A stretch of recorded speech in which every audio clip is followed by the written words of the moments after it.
अस्सलामुअलैकुम। Welcome to एमरात। दोस्तों, दो टॉपिक्स पर बात करने जा रहे हैं। पहला बात करेंगे कि बाजोड़ में पाकिस्तान आर्मी एविएशन ने एक बड़ी कार्रवाई की है। इस ऑपरेशन में टीटीपी के मल्टीपल टेररिस्ट मारे गए हैं, उनके कमांडर भी। और ये ऑपरेशन कितनी ज़्यादा मुश्किल जगह पर किया गया और इसमें किस किस्म के एसेट्स को यूज़ किया गया है, इन पर बात करते हैं। दूसरा बात करेंगे कि कान एयरक्राफ्ट को लेकर एक बहुत अच्छी खबर है। ये ना सिर्फ तुर्किया के लिए बहुत अच्छी खबर है बल्कि पाकिस्तान के लिए भी है, क्योंकि अब इस वक्त इंडोनेशिया ने इसको लेकर फॉर्मल पैक्ट साइन कर लिया है। और इस मुआहदे में क्या क्या चीज़ें हैं उनको डिटेल से डिस्कस करेंगे। दोस्तों, बाजोड़ में मलंग पहाड़ी नाम से एक एरिया है। यहाँ पर टीटीपी की एक बहुत ही बड़ी हाइड आउट मौजूद थी जिसकी इंटेलिजेंस पाकिस्तान आर्म फोर्सेस को मिलती है, और उसके बाद यहाँ एक ऑपरेशन लॉन्च किया जाता है। अब आप इस एरिया को देखें जहाँ से आपको धुआं उड़ता हुआ नजर आ रहा है। ये पहाड़ी एरिया में भी अंडरग्राउंड एक इनका हाइड आउट था जहाँ इन्होंने ज़ेर ज़मीन रहने का वो ठिकाना सारा बनाया हुआ था। अब ऐसे एरिया में आप नॉर्मल ड्रोन स्ट्राइक अगर करेंगे तो उससे मसला ये हो जाता है कि अगर फ़र्ज़ करें एयर टू ग्राउंड म्यूनिशन किसी दरख्त से टकरा जाती है, क्योंकि एक जंगली एरिया है, तो आपकी वो ड्रोन स्ट्राइक फेलियर का शिकार होगी।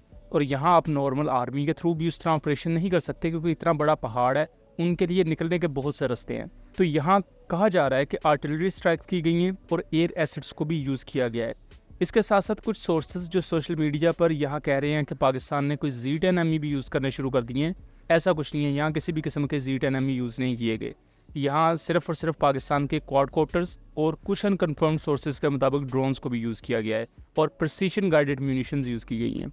अब पिन पॉइंट एक्यूरेसी के साथ जो इस हाइड आउट को निशाना बनाया गया है वो एक बहुत अच्छा इंडिकेशन है कि पाकिस्तान के पास पिन पॉइंट एक्यूरेसी के हामल प्रिसीशन गाइडेड बॉम्ब्स या म्यूनिशन मौजूद हैं, जो कि ऐसी मुश्किल टेरेन पर भी बहुत अच्छे तरीके से ऐसे पेचीदा टारगेट्स को भी हिट कर सकते हैं। करंटली अभी तक जो इन्फॉर्मेशन है बाजोड़ ऑपरेशन को लेकर वो यही है कि 5 इसमें टेररिस्ट मरे हैं, उनमें एटलीस्ट एक इनका हाई रैंक कमांडर भी शामिल है। और टीटीपी के बारे में जो करंटली हम देख रहे हैं कि वो क्वाडकॉप्टर्स यूज़ कर रहे हैं, तो क्वाडकॉप्टर के ऑपरेटिव्स ऐसी ही जगह पर बैठे होते हैं, वो आबादियों में नहीं बैठे होते।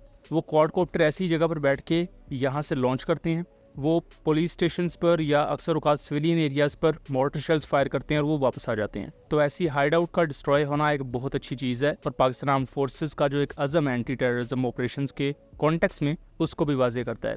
लेकिन बाजोड़ चूँकि एक नॉर्दर्न एरिया है KPK का और वहाँ टीटीपी के ऐसे हाइड आउट का मौजूद होना ये नेशनल सिक्योरिटी के डोमेन में एक बहुत बड़ा खतरा है। अब दोस्तों, हम दूसरे टॉपिक की तरफ आ जाते हैं। इंडोनेशिया ने तुर्किया के साथ $10 बिलियन का एक मुआहिदा साइन किया है। इस डील के तहत इंडोनेशिया 48 कान स्टेल्थ एयरक्राफ्ट खरीदने जा रहा है। करंटली हम जानते हैं कि कान एयरक्राफ्ट में मेन स्टेक होल्डर तुर्किया है और उसके बाद पाकिस्तान और आज़रबाईजान इस प्रोजेक्ट का हिस्सा है। यानी कि जो टेक्नोलॉजी शेयरिंग है, joint technology development, aircraft production, उसमें पाकिस्तान तुर्की वगैरह जॉइंट वेंचर कर रहे हैं। इंडोनेशिया यहाँ पर अपना एक स्टेक चाहता है और सबसे आम चीज़ कि इंडोनेशिया कान एयरक्राफ्ट में इंटरेस्टेड है। अब इसी दौरान जो ये खबरें आ रही थी कि कान एयरक्राफ्ट स्लो डाउन हो जाएगा इसका पूरा प्रोजेक्ट और ये चीज़ पाकिस्तान और तुर्की के लिए अच्छी नहीं होगी, तो वो प्रोपेगेंडा तो ऑलमोस्ट शैटर हो चुका है। और ये प्रोपेगेंडा किन की तरफ से फैलाया जा रहा था वो मुझे बताने की ज़रूरत नहीं है। कान एयरक्राफ्ट का प्रोजेक्ट करंटली हमें कुछ स्लो लग रहा है, लेकिन आप 2026 के शुरू से देखेंगे कि इसमें बहुत ज़्यादा तेज़ी आने वाली है, क्योंकि इसका जो सेकंड और थर्ड प्रोटोटाइप है वो ऑलमोस्ट अपने असेंबली फेजेस में है और इसका जो मिशन कंप्यूटर सिस्टम है उसको लेकर चीज़ें इन प्रोसेस हैं, सॉर्ट ऑफ के उसके सॉफ्टवेयर को डेवलप किया जा रहा है। दूसरी बहुत सी निटी ग्रिटी टेक्नोलॉजीज़ हैं जिन पर काम किया जा रहा है। तो सेकंड प्रोटोटाइप एक कम्प्रीहेंसिव प्रोटोटाइप होगा जिसमें सिर्फ फ्लाइट टेस्टिंग सिस्टम को टेस्ट नहीं किया जाएगा बल्कि ऑन बोर्ड एवियोनिक्स भी टेस्ट की जाएगी और हमें वेपन इंटीग्रेशन टेस्ट भी सेकंड और थर्ड प्रोटोटाइप में देखने को मिलेंगे।